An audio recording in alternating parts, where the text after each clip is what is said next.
Stop me, 'cause I'm having a good time, having a good time. I'm a shooting star leaping through the sky like a tiger, defying the laws of gravity. I'm a racing car. Hello everybody, and welcome to our second video in looking at the new universal cards that are available in the Chosen Axes expansion for Warhammer Underworlds Shadespire.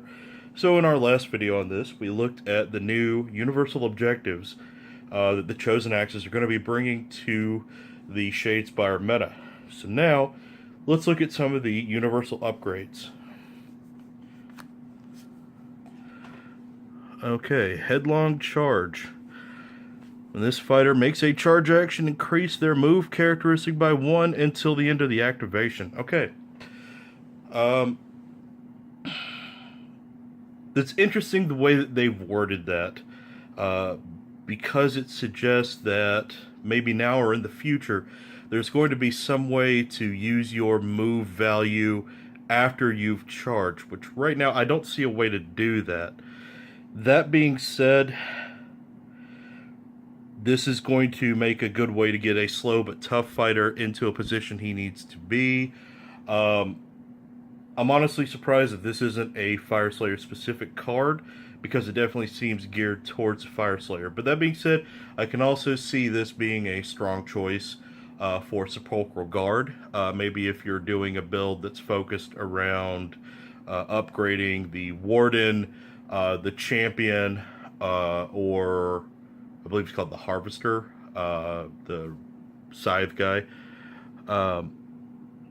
Is it worth an upgrade? I think if you're focusing on getting a specific guy into positions, this is definitely a strong choice. I wouldn't use it on Sack because he's already fast enough. Maybe Bone Cutter if you're using his Mighty Swing type ability. Interesting. Not super useful, but I think the trend that we're starting to see in these later expansions is that these are your corner cases, your specific stuff. Probably stuff that's going to be very powerful but situational. Okay. Next we have Light Armor. Or if you're Fyreslayer, no armor. Rolls of crit on a defense dice are no longer a success for this fighter. Roll an extra attack dice when this fighter makes an attack action. Okay.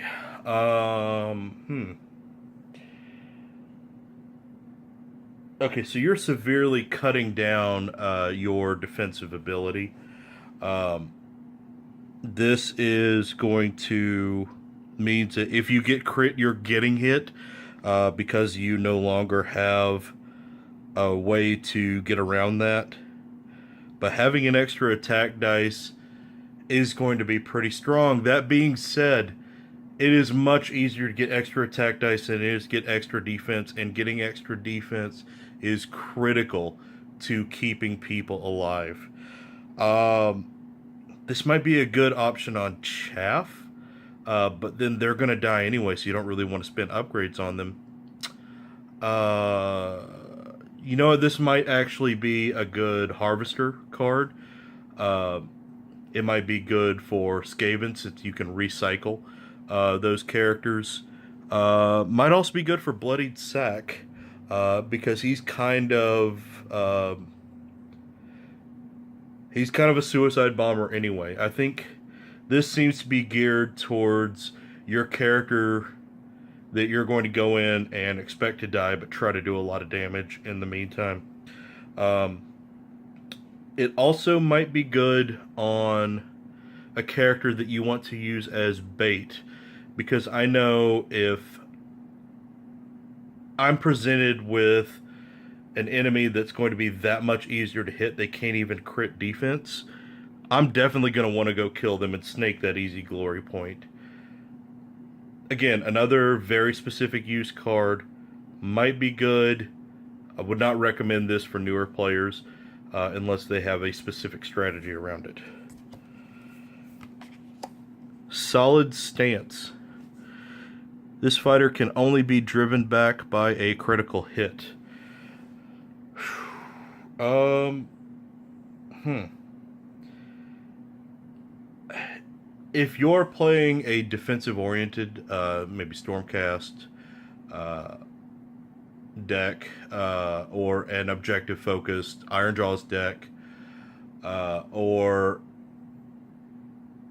if you really need to hold on to a particular objective, this could be a pretty good choice. I don't know. It's, again, with upgrades, you're fighting a lot of choices here. You have to choose, is this worth spending a glory token on? Is this worth one of the 10 slots for upgrades in your deck?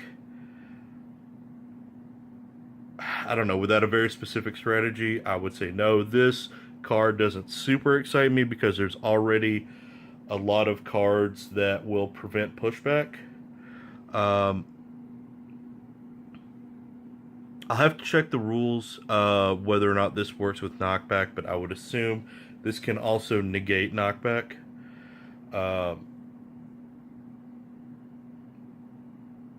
can definitely see this being used for Fire Slayers. Vampiric Weapon. When this fighter takes an enemy fighter out of action, remove 1 wound token from this fighter. Okay, so the first thing I'm noticing here is this doesn't stipulate a certain type of attack. So if a character already has a great attack, for example, Bloodied Sack, Garrett Gorebeard, Gurzag, Fuel Grimnir, this allows you to keep all the benefits they already have, and get this nice extra benefit.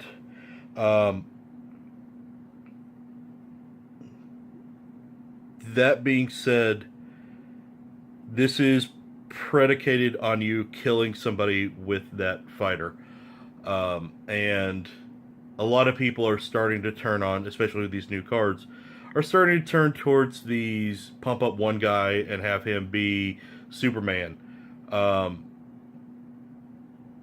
the way movement works in this game and the way charges work, you can very much get penalized for depending too much on one guy.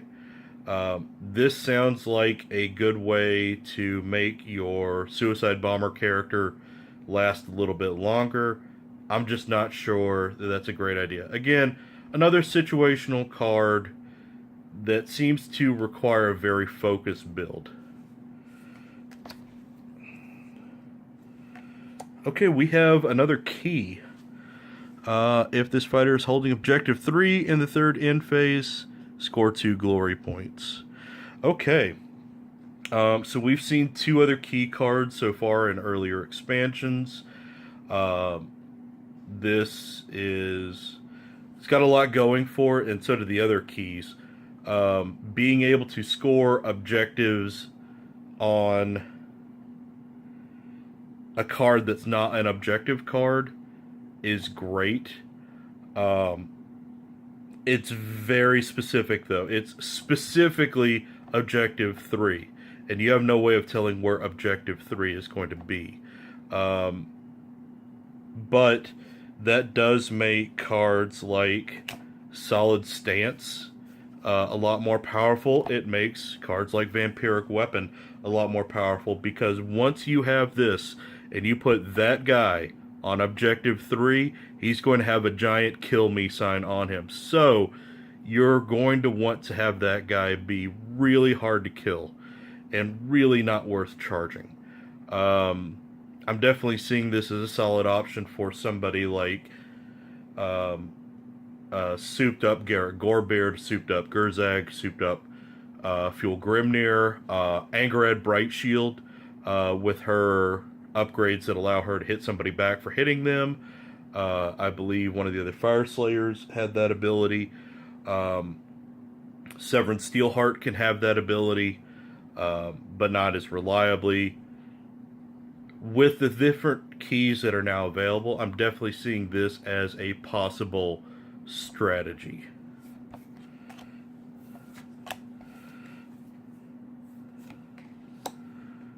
Okay, finally another Catyph piece. Okay, well, there's nothing to be said about this because we've all seen this card text before.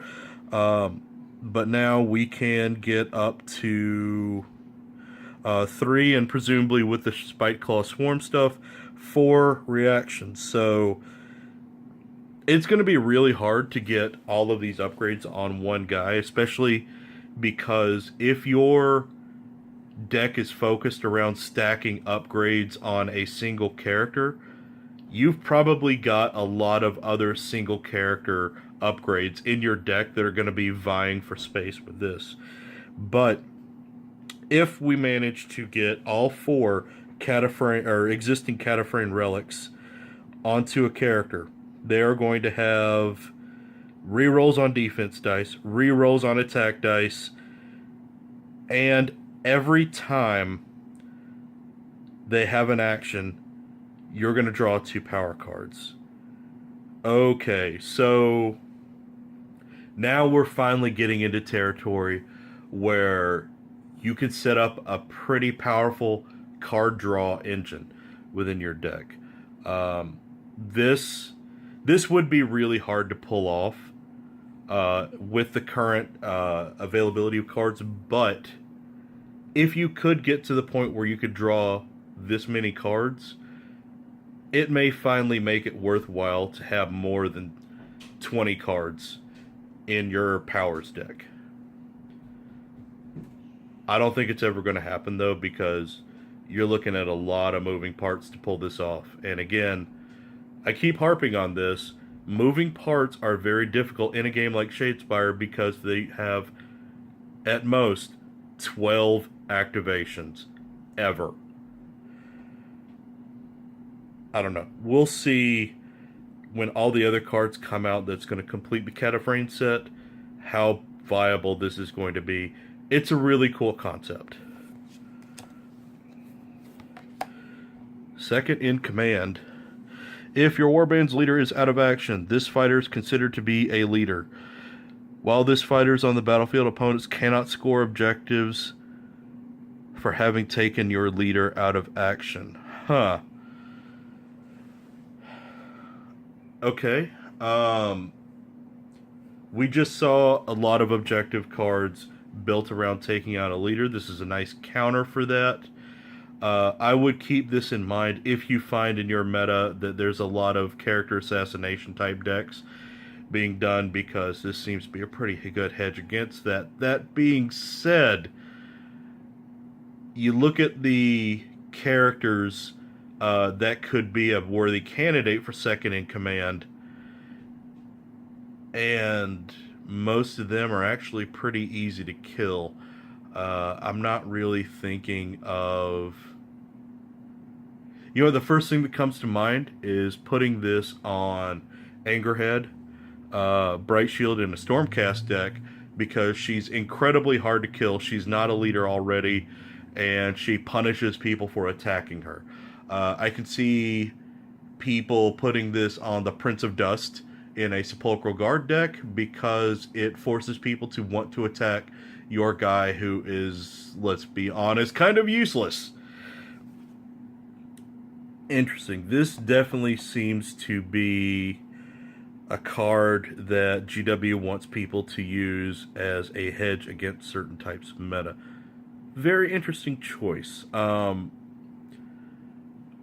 don't know, in, like, say, a tournament setting, I would put a lot of very specific anti-meta cards in, just because there's so many tight constraints on the cards you choose to use, that putting one that is based around coming across a specific type of strategy from your enemy, that's quite a gamble. Lightfooted. During an attack action that could drive this fighter back, whether or not your opponent chose to, you can instead push them 1 hex. Okay, so you push your own guy 1 hex when they could have been pushed back. So, situations in which you could be pushed back. You're dealing with knockback. You're dealing with ties, and you're dealing with getting hit. So there are a lot of situations in which you could be pushed back. This would be a great way if you're playing kind of a keep away deck and you do actually get hit by somebody.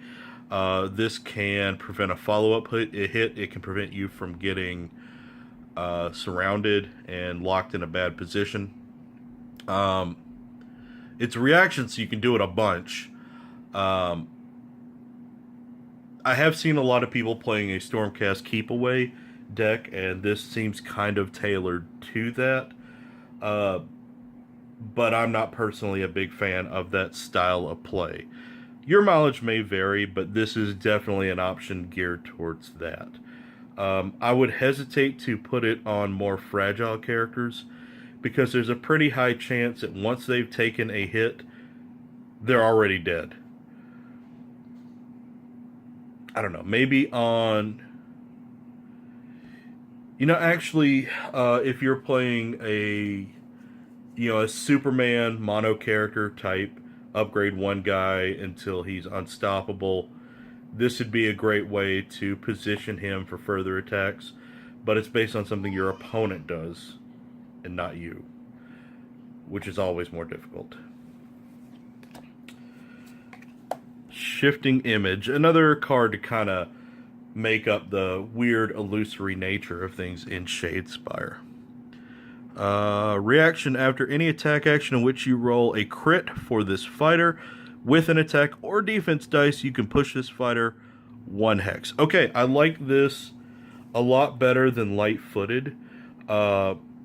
It seems to do kind of the same thing, but with fewer moving parts required. This can be something that's more proactive. It will probably happen about as often. But the key thing for me is that this can trigger from something you do with your guy. So that means you can more actively plan around it.